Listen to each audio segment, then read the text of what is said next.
이런 고민을 하시는 대표님들이 많으세요. 언젠가는 자녀에게 줘야겠죠.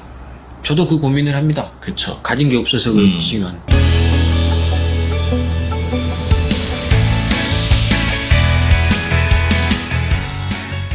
문제를 남겨주시면 답은 저희가 찾겠습니다. 저희가 법이 개정이 되면 새로운 이슈에 대해서 이제 안내 드리고 이런 절차들을 매년 밟고 있잖아요. 매년 바뀌니까요. 그렇죠. 그러면서 저희가 그 내용에 대해서 뭐 여러 가지 전략도 짜고 제안도 드리고 하고 있는데 최근에 좀 슬픈 일이 있었어요. 매년 슬픕니다. 개정안 나올 때마다. 그렇죠. 이유는 이제 법이 바뀌었기 때문인데 법이 바뀌어서 좋은 점과 안 좋은 점이 있다면 우선 좋은 점, 기존 고객들한테 굉장한 신뢰를 얻습니다. 그게 무슨 말이죠? 아니, 나는 빠져나갔으니까. 그리고 이 방법이 맞았구나 이거를 그때 이제 알게 되죠. 그렇게 하면 뭐 너 덕에 너 좀 덕에 봤다 이렇게 할 수 있겠네. 난 됐구나. 뭐 안 좋은 점은? 안 좋은 점요? 앞으로 오실 분들이 이제 이거 못하는 앞으로 오시면 못하는 거지. 그렇죠. 간혹이지만 네. 중간에 진행하던 중간에도 법이 개정이 돼서 이거 더 이상 쓸 수 없다. 이렇게 돼버리면 이제 가던 길이 막히는 상황이 되니까 안타까움이 있는데 그렇습니다. 오늘 내용도 영상에는 올린 적은 없지만 상당히 이제 비즈니스를 확장을 해왔는데 이게 막혔어요. 그렇죠. 막혔죠. 네, 막혔는데 이거를 왜 찍느냐 이 질문도 있고 그다음에 올리는 거예요. 이제 안 되는데.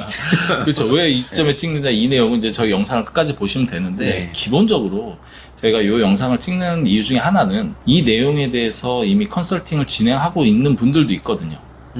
근데 그분들이 저희는 이제 이렇게 정보를 전달해드려서 이게 더 이상 어렵다라고 했는데 그거를 모르고 진행을 하다가 문제가 되면 안 되니까. 문제가 되겠죠. 법이 바뀌었으니까. 그렇죠. 근데 그걸 모르고 진행하면 안 되니까 공익 차원에서. 네. 나 공익 별로 안 좋아하는데. 자, 한번 어떤 내용인지 사족이 길었는데 한번 네. 이야기를 들어볼게요. 가족법인이다, 농업법인이다, 어떤 법인 형태를 가지고 상담들을 많이 오시는데 여러 가지 이유가 있겠죠. 근데 이런 고민을 하시는 대표님들이 많으세요. 언젠가는 자녀에게 줘야겠죠. 저도 그 고민을 합니다. 그쵸. 가진 게 없어서 그렇지만. 이걸 줘야 되는데 네. 지금은 좀 그렇죠. 애가 하는 거 보고 첫째는 조금 똑똑한 것 같은데 둘째는 애가 좀 맹한 것 같고 네. 뭐 이런 가족 사람들이 있다 보니까 당장에 소유권 이전하는 거에 대해서 상당한 부담을 가져요. 그러면서 그렇다고 시간만 흘러갔다는 나중에 상속세도 많을 것 같고 이전하는데 비용 부담도 커질 것 같은데 고민하다가 마침 임대 수입이 있어요. 부동산 뭐 주택이든 뭐 기타 상가든 이런 임대 수입이 발생할 때 혹시 내가 이렇게 딱 움켜쥐고 부동산은 이 임대 수입만 자녀에게 줄 수 있는 방법 없을까요? 그러면 있었죠. 그렇죠. 그 네. 방법이 원래 있었는데 지금 이제 조금 기존에 쓰던 방법이 멈췄는데 지금도 이제 있기는 한데 예전의 방법과 다르게 가야 되는 부분이 있긴 하죠. 그렇죠. 일단은 저희가 한참 썼던 방법 이제는 못하지만 이름하여 관리 신탁이라는 조금 생소한 단어가 들어갔는데 네네. 이제 신탁을 활용해서 수익만 줄 수 있는 방법들이 있었거든요. 근데 이게 매년 개정되면서 23년에 이제 바뀐 거는 이게 거의 불가능해졌어요. 그러니까 간단하게 예를 들어 드리면 옛날에는 아버지 부동산인데 신탁을 걸고 수익자는 아들로 해요. 근데 지금 이 얘기 하시기 전에 신탁의 개념부터 설명을 해주셔야죠. 모르는 분도 있는데. 이게 안 되는구나. 네. 신탁 개념은 내 걸 누구한테 맡긴다는 게 그냥 신탁이에요. 이게 심플합니다, 사실은. 그렇죠. 이제 주는 사람 이제 위탁자, 맡기는 사람 그리고 받는 사람 이제 신탁자, 수탁자. 수탁자가 되고 그리고 수익자가 하나 더 있죠. 그렇죠. 보험 생각하시면 돼요. 계약자, 피보험자, 수익자. 그렇죠. 이런 형태의 이런 개념이에요. 어떤 계약. 그래서 신탁 계약이라는 걸 맺는데 이걸 통해서 임대 수익을 빠져나갈 수 있었다 하는데 있었다. 지금 안 되지만. 그러니까 아버지 재산을 누군가한테 맡겨서 수익자를 아들로 했다. 아버지가 세금이 많았잖아요. 아버지 소득에서 빠져요.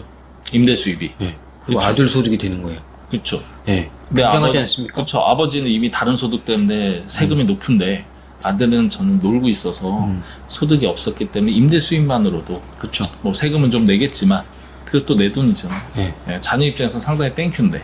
이게 심플하게 신탁 하나만 설정하면 됐었어요. 근데 이제 법이 바뀌었죠. 직계 좀비 속이 수익자 되면 그건 안 된다.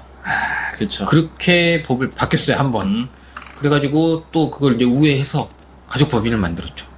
수익자를 개인으로 하지 말고 법인으로 하자. 그쵸. 법인 인격체가 다르니까 직계존비속은 아닌데 뭐 특수관계가 되냐 이런 내용도 있었지만 그건 이제 넘어갔다 치고. 네. 그래서 네, 또 이렇게 좀 한동안 했죠. 네.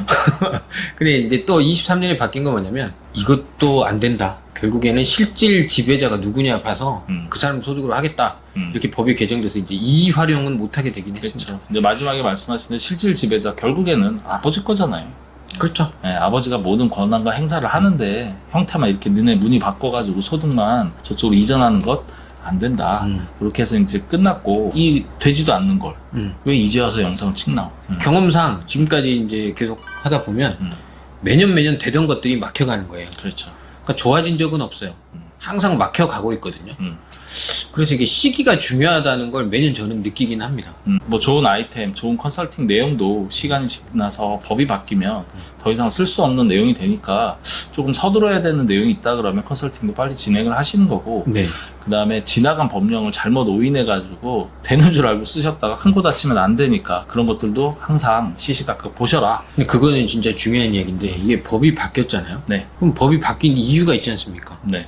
근데 법이 바뀌었는데 그 행위를 하면 이것 때문에 바꿨는데 그 행위를 나중에 한다? 무조건 걸리는 거예요. 근데 그걸 모르고 하는 분들도 상당히 그러니까. 많고요. 근데 예. 이제 세무서는 어쨌든 정보의 우위가 있지 않습니까? 많은 과세에 있기 때문에 자기가 바꿨을 때는 이 기준을 가지고 이 행위를 잡아야지 하고 바꾼 건데 모르고 이걸 해버리면 100% 바뀐 거 적용받는 거고 또 하나 말씀드리고 싶은 거는 처음에 우스갯소리로 했지만 웬만하면 세법은 소급 적용을 잘 안 해요. 그래서 아까 말한 그런 신탁도 기존에 해놓은 사람은 그걸 인정한다는 걸 아예 문구로 써놔요. 그래서 기존 고객들은 안 바꾸고 그대로 가면 계속 혜택 받으면서 가는 거예요. 그렇죠. 네, 그래서 항상 잘했다고 시기가 지금 자랑하는 거죠.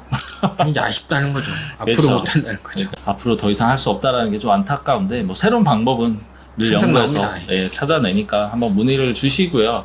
일단은 마지막으로 저는 이제 신탁 얘기를 잠깐 했는데 신탁이라는 게 이제 또 하나 많이들 쓰고 있는 게 유언대용 신탁이라고 있어요. 네. 이 자산은 누구에게 주고 싶다. 뭐 이거를 지정한다라고 하면 유언장들을 많이 생각하시는데 유언장의 형태지만 그거보다 조금은 더 법률적으로 강하기 때문에 저희 많이 상담 오시는 분들 중에 뭐 자산 이전이 당장이 쉽지 않다라 그러면 이런 권리관계만이라도 명확히 해놓기 위해서 유언대용 신탁하시는데 저희가 좀 싼 것 같아요.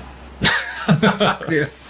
왜냐면 이제 뭐 금융기관에서 하는 거 보면 금액이 상당하던데 뭐 매년 관리 비용도 들어가고 하는데 그런 거 없이도 충분히 가능한 범위이기 때문에 뭐 그 부분에서는 문의를 주시면 될 것 같고요. 네.